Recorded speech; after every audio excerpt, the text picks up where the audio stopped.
আসসালামু আলাইকুম। আপনাদের জন্য নিয়ে আসছি একটি নতুন রেসিপি। রেসিপিটা হলো হাঁসের মাংসের কালা ভুনা।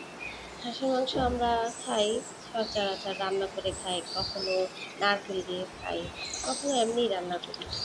তো অনেকে অনেকভাবেই আবার, কিন্তু হাঁসের মাংসের কালো ভুনাটা যে এত টেস্টি, এটা আমি আগে জানতাম না।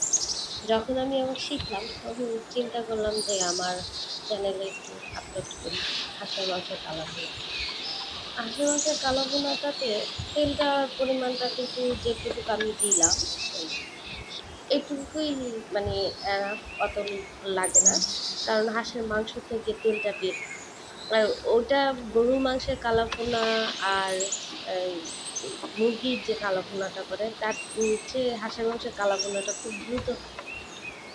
তো মশলাগুলো ওরকম করে মনে করেন এই কালো ভুনাতে করতে হয় না, কালো করতে হয় না। যেমন আমরা গরুর মাংসের কালো ভুনাতে মশলাগুলো কালো করি। কিন্তু এর সাথে আরেকটু হয় যে আপনি যখন হাঁসের মাংসের কালা ভুনাটা করবেন, এর সাথে আপনি একটু যদি সামান্য একটু পোস্ত দানাটা, একটু সামান্য নারকেল ইউজ করবেন। তো আপনার কালো ভুনাটা একটু সুবিধা হবে, যে কালো ভুনাটা করতে, হাঁসের মাংসের কালো ভুনাটা মানে মশলাটা কালো করে। নারকেল তেলের একটা অয়েলটা যখন বের হয়, ওইটাতেই আপনার হয়। তো আমি এই হাঁসের মাংসতে অত বেশি একটা মানে তেল দিই নাই। যেটুকু পরিমাণে তেল দিয়েছি এইটুকুই দিই। এখন আস্তে, আস্তে চামড়া থেকে তেলটা বের হয় হাঁসের মাংসের থেকে। তখন দেখা যায় কালো ভুনাটা করতে অনেক সুবিধা। তো এখানে আপনারা আমি যা মসলা ইউজ করেছি, আপনারা সেভাবেই ইউজ করবেন। করলে দেখবেন যে আপনার টেস্টটা, কালো ভুনার যে টেস্ট, সেটা আসবে।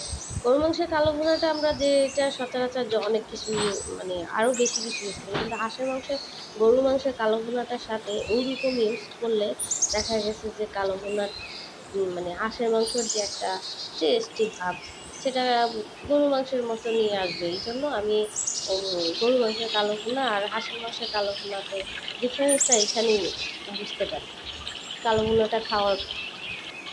তো কালো ভুনাটা আমি যেভাবে আমার চ্যানেলে করলাম, আপনারা সেভাবেই ট্রাই করবেন। দেখবেন যে সেই পরিমাণেই আপনাদের মজা লাগবে। আলহামদুলিল্লাহ। তো আপনাদের জন্যই আমি এটা নিয়ে আসছি।